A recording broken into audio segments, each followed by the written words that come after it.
नमस्कार. आपल्या सिनेसृष्टीत असे अनेक कलाकार आहेत, ज्यांनी आपल्या अभिनयाने काळ गाजवला होता. एकेकाळी इंडस्ट्रीत राज्य करणाऱ्या काही कलाकारांचा शेवट मात्र अत्यंत दुर्दैवी झाला. एखादा सुपरस्टार म्हणून ओळख मिळवणाऱ्या कलाकाराचा दुर्दैवी मृत्यू होणं, यावर कोणालाही विश्वास बसणार नाही. अशीच एक अभिनेत्री आहे, ज्यांनी 40 आणि 50च्या दशकात कला विश्व गाजवलं होतं. अभिनेत्री यांचं काजोलसोबत त्यांचं खास नातं होतं.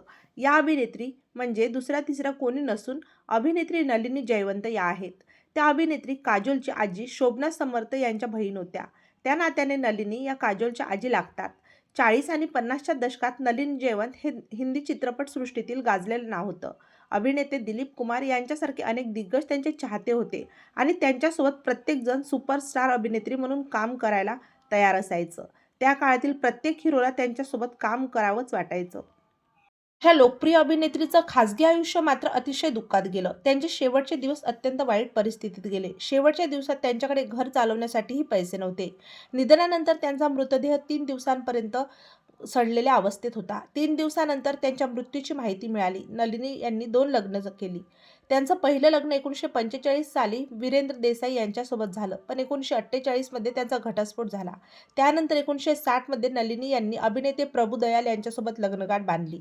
प्रभुदयाल यांच्यासोबत त्यांनी अनेक सिनेमात देखील काम केलेले होते. प्रभुदयाल यांच्यासोबत नलिनी यांचं वैवाहिक जीवन सुरळीत सुरू होतं, पण त्यांच्या नशिबात मात्र काही वेगळंच लिहिलं होतं. 2001 साली नलिनी यांच्या पतीचं निधन झालं. पतीच्या निधनानंतर नलिनी पूर्णपणे कोलमडल्या होत्या. त्यांनी सर्वांशी संपर्क तोडला. नलिनी यांना भेटण्यासाठीही कोणी जात नव्हतं. नलिनी अतिशय एकट्या पडल्या होत्या. त्या एकट्याच राहायच्या. चेंबूरमध्ये त्यांचं घर होतं. त्यांना भेटण्यासाठी कोणी येत जात नव्हतं.